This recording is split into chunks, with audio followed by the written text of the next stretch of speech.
So మేజర్గా మనకి షుగర్కి సంబంధించి 2 రకాల ట్రీట్మెంట్లు ఉన్నాయి. ఒకటి టాబ్లెట్స్, ఇంకోటి ఇంజెక్షన్స్.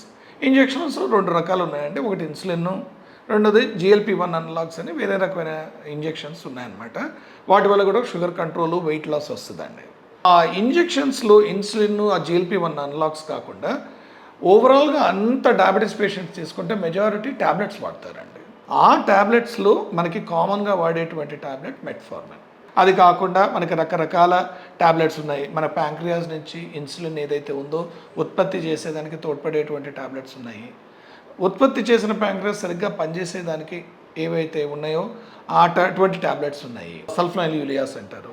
అవి కాకుండా మనకి ఉత్పత్తి చేసినటువంటి ప్యాంక్రియాస్ ఆ పిండి పదార్థాలు దానివల్ల వచ్చేటువంటి గ్లూకోజ్ రైజ్ అనేది ఏదైతే ఉందో దాన్ని తగ్గించేదానికి కొన్ని రకాల ట్యాబ్లెట్స్, అంటే తిండి తిన్న తర్వాత ఏదైతే షుగర్స్ పెరుగుతాయో అవి తగ్గేదానికి కూడా ట్యాబ్లెట్స్ ఉన్నాయన్నమాట.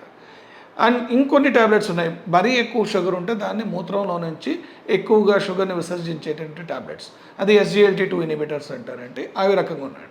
ఈ ట్యాబ్లెట్స్ అన్నీ పని చేయకపోతే అప్పుడు మీ డాక్టర్ మిమ్మల్ని ఇన్సులిన్ ఇంజెక్షన్లో లేకపోతే వేరే ఇంజెక్షన్లు వాడమంటారు డయాబెటీస్ ట్రీట్మెంట్ గురించి.